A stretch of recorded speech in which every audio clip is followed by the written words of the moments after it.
ஆண்டவராகிய இயேசு கிறிஸ்துவின் நாமத்திற்கு மகிமை உண்டாவதாக. இந்த நல்ல நாளிலே உங்கள் யாவரையும் நான் வாழ்த்துகிறேன். இந்த நாளின் தியானத்திற்கு என்று தெரிந்து கொள்ளப்பட்ட வேத பகுதி 1 தெசலோனிக்கேயர் 1 1 Thessalonians chapter 1 verse 10. அவர் மரித்தோரிலிருந்து எழுப்பினவரும் இனிவரும் கோபாக்கினையினின்று நம்மை நீங்களாக்கி ரட்சிக்கிறவருமாய் இருக்கிற அவருடைய குமாரனாகிய இயேசு பரலோகத்திலிருந்து வருகிறதை நீங்கள் எதிர்பார்த்து கொண்டிருக்கிறதையும் அறிவிக்கிறார்களே. ஆமேன்.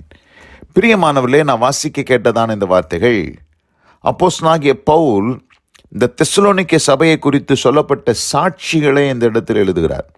அவர்களை குறித்து என்ன அறிவிக்கிறார்கள் என்கிறதை குறித்து இந்த இடத்தில் எழுதுகிறதை பார்க்கிறோம். என்ன அறிவிக்கிறார்கள்? இவர்கள் மரித்தோரிலிருந்து எழுப்பினவரும் இனிவரும் கோபாக்கினை நின்று நம்மை நீங்களாக்கி ரட்சிக்கிறவருமாய் இருக்கிற அவருடைய குமாரனாகிய இயேசு பரலோகத்திலிருந்து வருவதை எதிர்பார்த்து கொண்டிருக்கிறதை அறிவிக்கிறார்கள். அப்போ இவங்க கர்த்தராகிய இயேசு கிறிஸ்துவினுடைய வருகைக்கு எதிர்பார்த்து கொண்டிருந்தாங்க. எப்படிப்பட்டவர்? மரித்தோரிலிருந்து எழுந்த தேவன், இனிவரும் கோபாக்கினை நின்று நம்மை ரட்சிக்க வல்லமை உள்ள தேவன். அப்படிப்பட்ட தேவனை இவர்கள் விசுவாசித்தது மாத்திரமல்ல, அவர்கள் இயேசுவானவர் எப்பொழுது வருவார் என்று சொல்லி எதிர்பார்த்து கொண்டிருக்கிற ஒரு அனுபவத்தை உடையவர்களாக இந்த திருச்சபை காணப்பட்டது.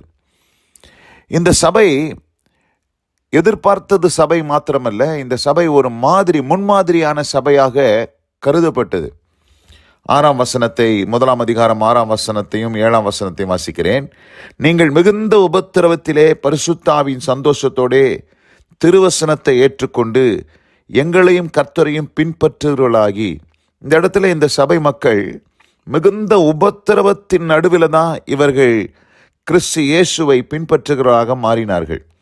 அது மாத்திரமல்லாதபடி 7 வசனத்திலே இவ்விதமாய் மக்கோதோனியாவிலும் ஆகாயாவிலும் உள்ள விசுவாசிகள் யாவருக்கும் மாதிரிகளானீர்கள். மாடல் சர்ச், முன்மாதிரிகளாக இவர்கள் மாறினார்கள்.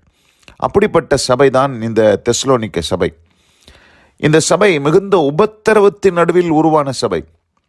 எப்படி என்று நாம் பார்க்கும்போது, இந்த சபைக்கு பவுல் எப்பொழுது சென்றார் என்றால், அப்போஸ்தலர் நடபடிகள் 17 அதிகாரம், Acts of the Apostles chapter 17, அதில் நம்ம வாசிக்கும் போது முதல் 2 வசனங்களை வாசிக்கிறேன். அவர்கள் அம்பிப்போலி பட்டணத்தையும் அப்போலோனியா பட்டணத்தையும் கடந்து தெசலோனிக்கே பட்டணத்துக்கு வந்தார்கள். அங்கே யூதருக்கு ஒரு ஜெப ஆலயம் இருந்தது. இங்கே பவுலும் குழுவினரும் இந்த இடத்திலே தெசலோனிக்கே பட்டணத்துக்கு வருகிறார்கள். பவுல் தன் வழக்கத்தின்படியே அவர்களிடத்தில் போய் 3 ஓய்வு நாட்களில் வேத வாக்கியங்களின் நியாயங்களை எடுத்து அவர்களுக்கு சம்பாஷித்து என்று பார்க்கிறோம். எத்தனை ஓய்வு நாட்கள்? 3 ஓய்வு நாட்கள். இந்த 3 ஓய்வு நாட்களிலே பவுல் பேசின வார்த்தைகளை கேட்டு விசுவாசிகளாக மாறின சபைதான் இந்த சபை. 3 சாபத், 3 ஓய்வு நாட்கள். அந்த 3 ஓய்வு நாட்களிலே பவுல் போய் அந்த இடத்துல தேவனுடைய வார்த்தைகளை திருஷ்டாந்தப்படுத்தி இயேசுவே ஆண்டவர் என்று அங்கே பிரசங்கித்த அந்த வார்த்தைகளை கேட்டு இந்த ஜனங்கள் மிகுந்த உபத்திரவம், அந்த பட்டணத்தில் மிகுந்த உபத்திரவங்கள் உண்டாயிற்று. அவர்கள் விசுவாசத்திற்கு பல பரீட்சைகள் வந்தது. ஆயினும் அவைகளின் நடுவிலே இவர்கள் சத்தியத்திற்கு சாட்சி கொடுக்கத்தக்கதாய் அவர்கள் உறுதியாய் கர்த்தருக்காக நின்றதை நாம் அறிந்திருக்கிறோம். மிகுந்த உபத்திரவத்திலே கர்த்தருடைய வார்த்தையை ஏற்றுக்கொண்ட சபை.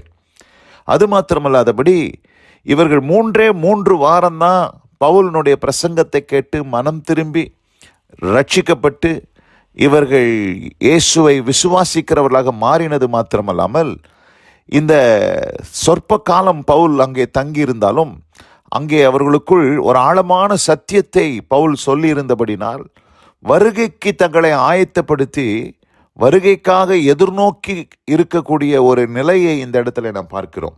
அதை தான் நாம் பாருங்க. அவர் மரித்தோரிலிருந்து எழுப்பினவரும் இனிவரும் கோபாக்கனை நின்று நம்மை நீங்களாக்கி ரட்சிக்கிறவருமாய் இருக்கிற அவருடைய குமாரனாகிய இயேசு பரலோகத்திலிருந்து வருகிறதை நீங்கள் எதிர்பார்த்து கொண்டு இருக்கிறதை.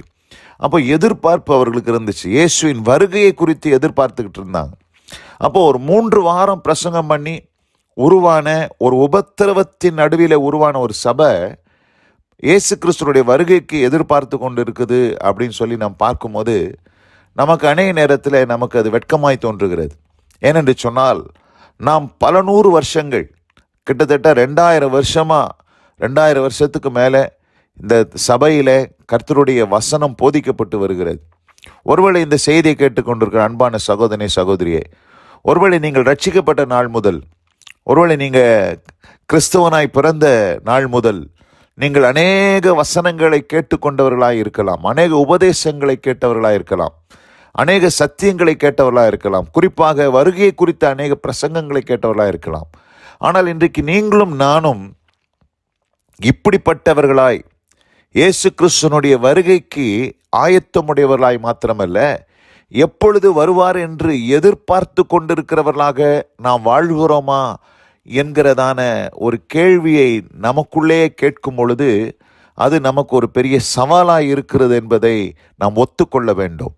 பிரியமானவர்களே, இந்த அருமையான இந்த நல்ல நாளிலே இந்த திருச்சபை ஒரு சொற்ப காலம் பவுல் போய் அங்கே பிரசங்கம் பண்ணின அந்த ஒரு காலகட்டத்தில் உருவான ஒரு சபையாக இயேசுவின் வருகைக்கு தங்களை ஆயத்தப்படுத்தி கொண்டு எதிர்பார்த்து கொண்டிருந்ததை போல இன்றைக்கு நீங்களும் நானும் எவ்வளோ வார்த்தைகளை கேட்டிருக்கிறோம், எவ்வளோ வசனங்களை கேட்டிருக்கிறோம்.